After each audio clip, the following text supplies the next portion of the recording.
दोस्तों, मैं आचार्य ध्यानामी और यहाँ अष्टावक्र महागीता का छठा सूत्र ले रहा हूँ, जिसमें गुरु अष्टावक्र राजा जनक को बोलते हैं कि तू ना तो धर्म और ना अधर्म, न सुख और न दुख, न कर्ता न भोक्ता, तू इनमें से कुछ भी नहीं है।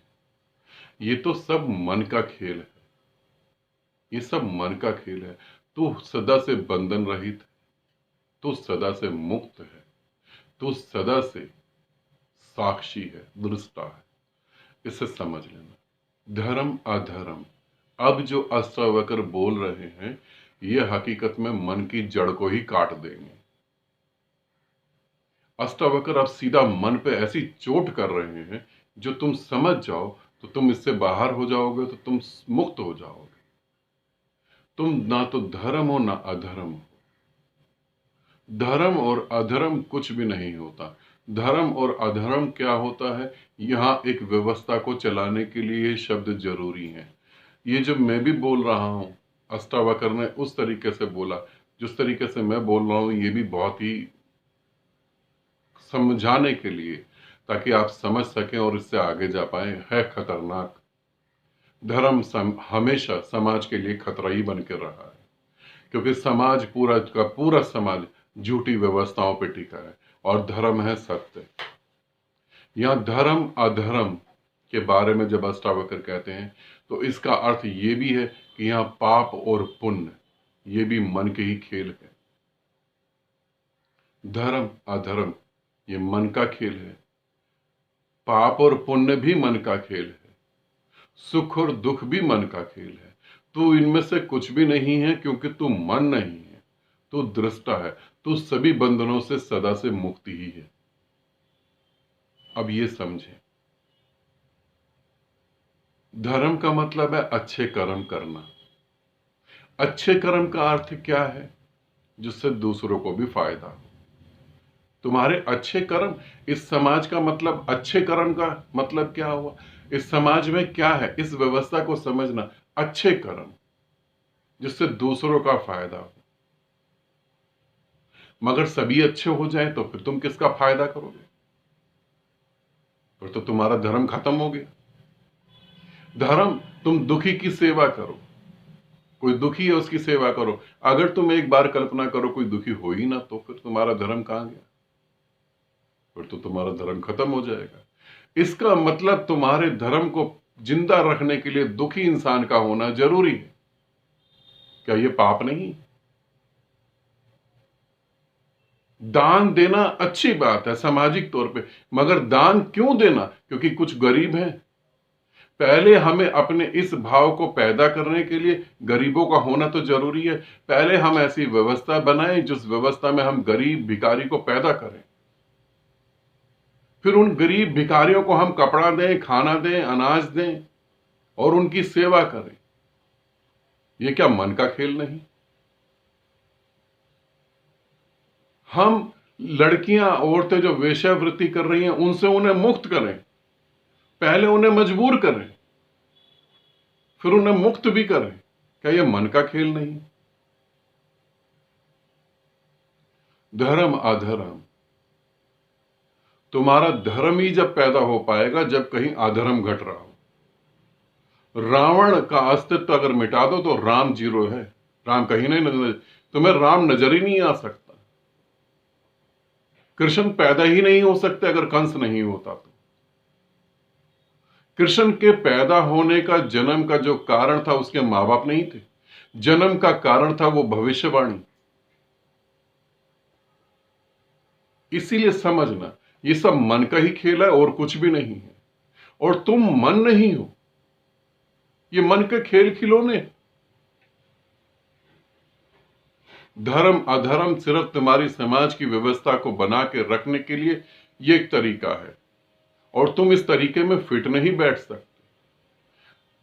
मैं धार्मिक कृत्य कर रहा हूं, इसे समझना। मेरी दृष्टि में मैं धार्मिक कृत्य कर रहा हूं। मेरी दृष्टि में ये धार्मिक कृत्य वो नहीं है कि मैं पैसा दान कर रहा हूं। पैसा दान कब करूंगा? जब किसी गरीब का बच्चा पैसे के लिए तड़प रहा होगा, तभी तो करूंगा ना। तो मैं गरीब को पैदा क्यों होने दूं?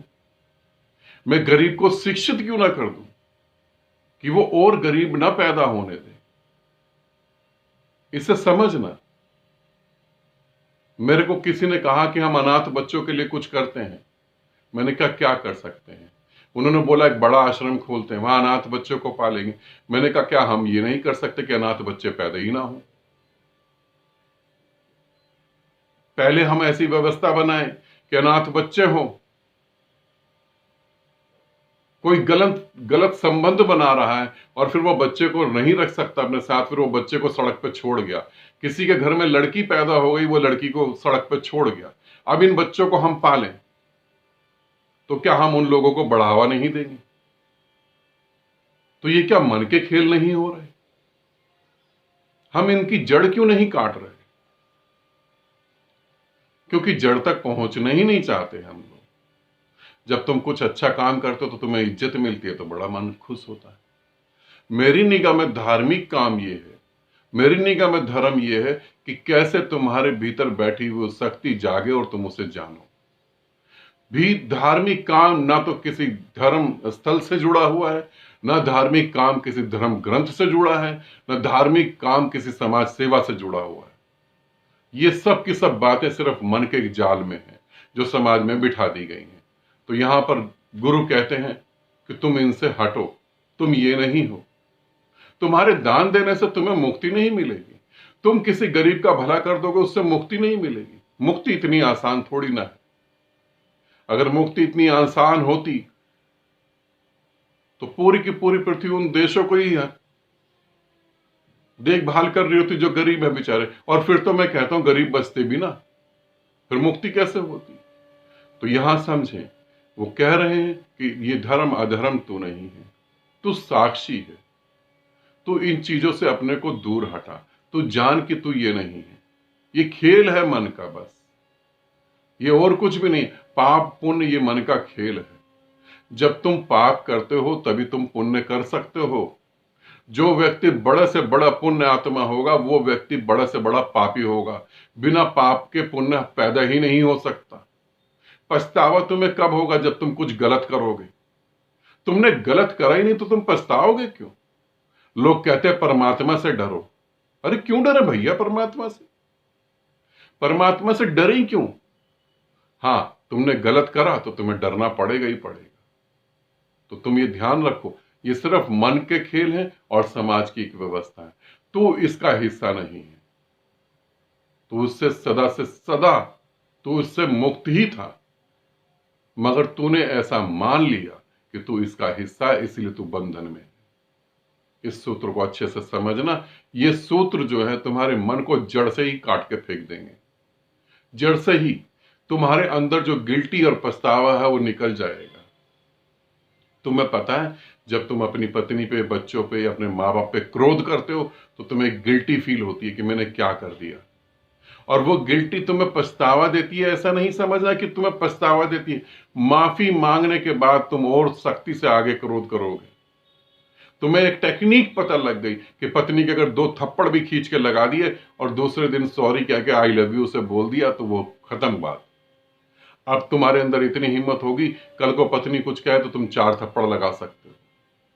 अब तुम्हें एक तरीका पता लग गया। यही हो रहा है, यही हो रहा है। तुम इस खेल को समझो तो तुम पार हो सकते हो।